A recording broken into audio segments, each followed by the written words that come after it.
My golden child brother got himself arrested during my wedding, and then later out of anger revealed a dark family secret that almost destroyed my life. A few weeks before my wedding, my brother asked me if he could propose during reception, but when I said no, he got our parents to show up at my door to yell at me. My mother went insane when I kept saying no and threatened to destroy my fiancé's dress, but I told her I would press charges if she did this. She started crying and asked if I would really do that to her, and when I said yes, she stopped crying and went back to screaming. They only left when I threatened to uninvite my brother, who actually promised he wouldn't propose at my wedding. But when my wedding came around, his girlfriend showed up in white, and as a cherry on top, as we were about to cut the cake, I heard my brother's girlfriend screaming, "Yes!" I turned around to see him proposing to her. He put the ring on her finger, but as soon as he did, the maid of honor spilled red wine all over them. Immediately afterwards, everything spiraled out of control. My brother was convinced we had planned the spill, thinking we wanted to embarrass him and his girlfriend. He was furious and caused a scene in front of all the guests. My wife, Amanda, and I felt the eyes of everyone on us. It was clear my brother couldn't let it go. He approached the maid of honor, who was already really embarrassed and trying to clean up the mess. Even though she tried to say sorry and explain it was an accident, it wasn't. My brother kept saying she did it on purpose. He began yelling and cursing at her. Then she began to cry. This caused even more people to get involved,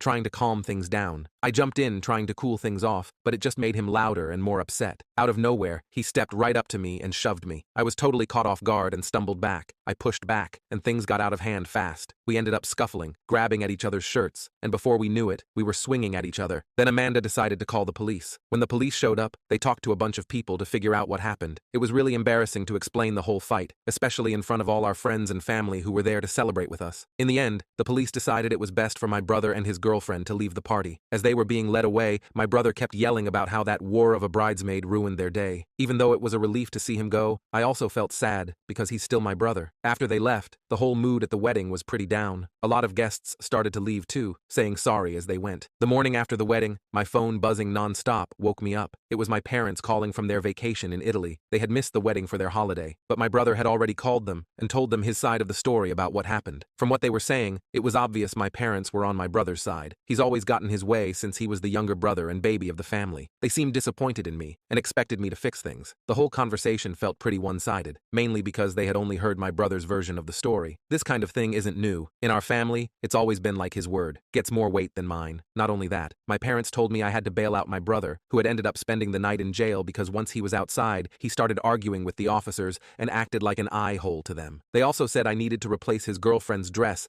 that got wine-stained during the wedding, which turned out to be the dress she was planning to wear at their own future wedding. We ended up in an argument and I brought up every time they were in his favor, but they didn't see my point of view. I told them how they'd always favored my brother since we were kids. Every Christmas, it was obvious he was the favorite because he got most of the gifts while I got less. Whenever he messed up, I was blamed, since I was the older brother and supposed to set the example. This pattern continued into our teen years. I always had to include him in everything I did, which made it feel like I couldn't have my own life. He was always there. In that conversation, I realized I couldn't do this anymore, and I told them to keep me out of the current mess with my brother. I said they can go F off if they expected me to bail out my brother after he ruined my wedding. The other end on the line fell silent. They said they were coming back to the US that instant and hung up. They came back from their trip that day and immediately bailed out my brother themselves. I found myself in the kitchen, getting breakfast ready for Amanda. I was still thinking about the call with my parents, but I pushed it aside to focus on making this morning special for her. When I walked into the bedroom with the tray, I saw Amanda sitting up with puffy eyes from crying the night before. I set the tray down and joined her on the bed, telling her about the call with my parents. She listened. I could see she was still hurt from our ruined wedding night. I told her that we wouldn't let them ruin today too. I placed the tray on her lap, showing her favorite breakfast: pancakes, strawberries, and whipped cream. Her eyes lit up, and she smiled at me. As she started eating, I told her exactly what I knew would cheer her up: a shopping trip to her favorite stores. Amanda shook her head and said she'd love that. She was eyeing a new pair of shoes since the last time we left the mall, and I was going to get them for her. We spent the morning enjoying breakfast in bed. Later, we went out to Amanda's favorite shops. While Amanda was in the dressing room, I got a call from my brother. He was clearly drunk and started bragging. He told me our parents promised him a lot of money and valuable family property, making sure he'd get the family inheritance, not me. I asked him what he was talking about, and he said that the reason why I was jealous of him was because our parents would make sure he was set for life, and nothing that I could do would change that. He told me about hundreds of thousands of dollars in the trust that Dad made for us, but it only had his name on it and the will. He said he saw Dad's will and that they wouldn't be leaving me a dime. The call ended suddenly, and just as I was about to call back, Amanda came out of the dressing room. She asked if the dress made her look fat. I looked at her and saw how beautiful she looked, the dress fitting her perfectly. I smiled at her and I told her she looked stunning. I asked her, did she want that one, and was she ready to go? I really wanted to go home at this point. She said we could get out of there, and we did. did. As we were driving home,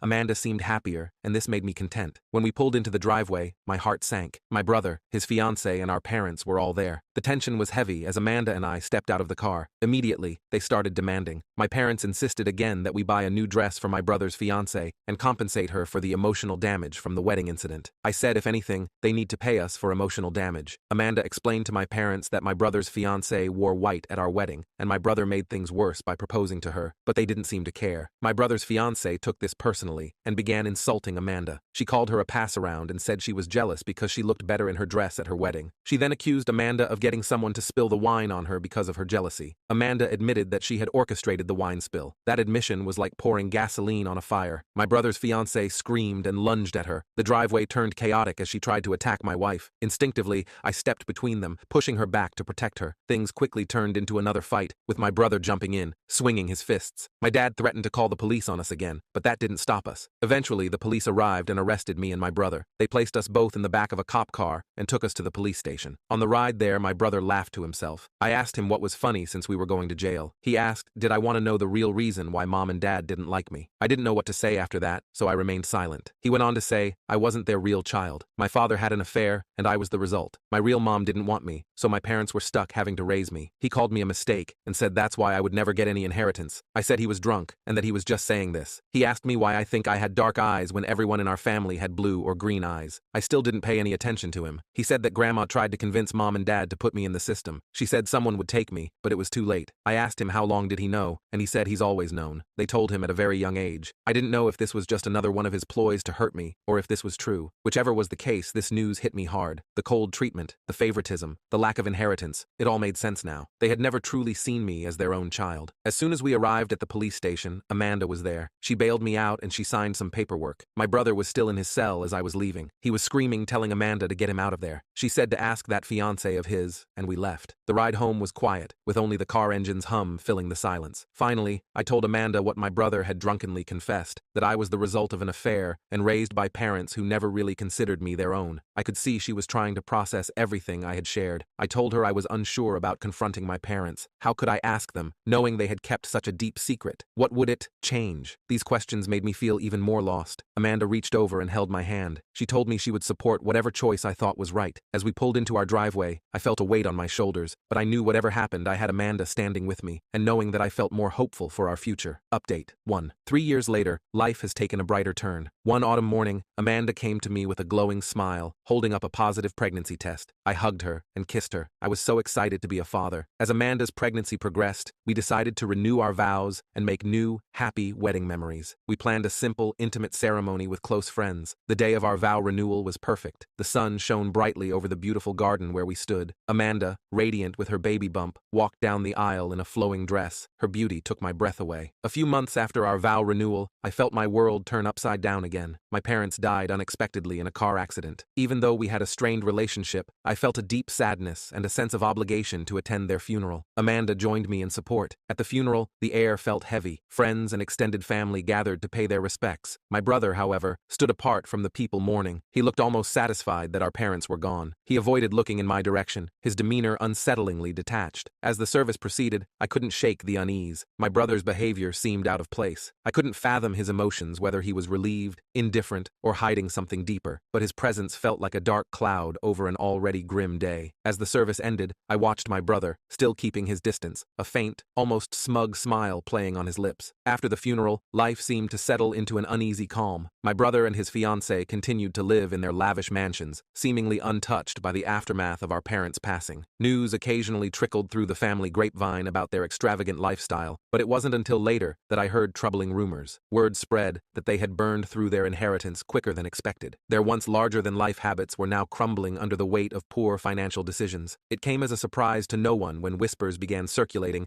that they were now calling around to get money from family members. I received a hesitant call from a cousin one evening, sharing the news. It was unsettling to hear how quickly their money went away. The next few months, I focused on Amanda and preparing for the baby. Their inheritance would have helped a lot. I didn't know how expensive babies were until I had to prepare for one. Nesting became our shared project. painting the nursery, assembling cribs and changing tables, and picking out tiny onesies and soft blankets. While we prepared for the baby, one day, out of the blue, my brother called, wanting to reconnect. His voice almost sounded sincere, and it caught me off guard. He said he regretted everything he had done to us and had left his fiancée. He said he wanted to mend the relationship with his brother. I listened. With a heavy heart, I quietly blocked his number. In the quiet of our home, Amanda and I chose peace. We knew that our family, built on love, was all we needed.